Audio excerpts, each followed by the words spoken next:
住好久了，草丛都已经全部住在这里面了。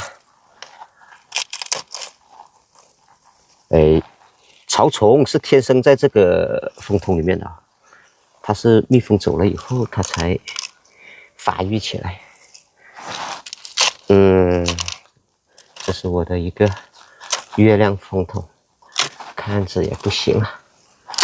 哎呀，这个蜂好多的，原来。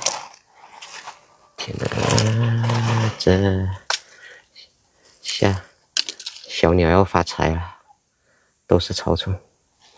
我先放到这里吧，让小鸟来吃。我还是要干我的工才行。天，啊嚓，这个蜂都坐满啊！看，哇，这下小鸟发财了。它可能吃饱都不来，给它放到这里。蜜蜂在这边，它想来偷糖吃。这个不是它自己那一窝，它的那窝早跑了。哇，这个蜂那么好的环境，也要跑，一点都不好玩。我操！哼，跑就跑吧，习惯就好。每年这个季节就是蜜蜂飞逃的季节。我说我的这个地方，我这里是海南岛，像每个地方的地理位置不一样哦，它那个飞逃的那个时间也不一样。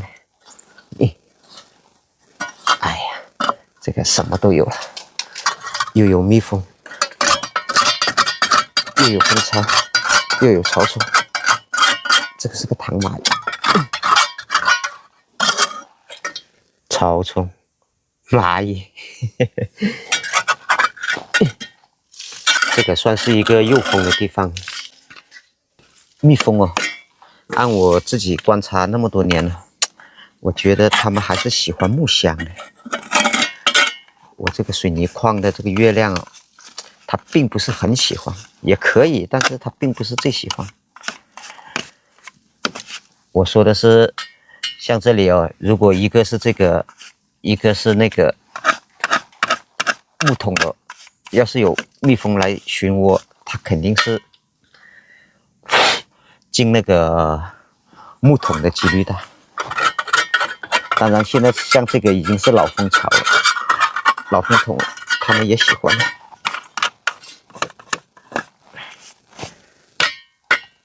好，火枪之后，把蚂蚁赶走，顺便给它消消毒。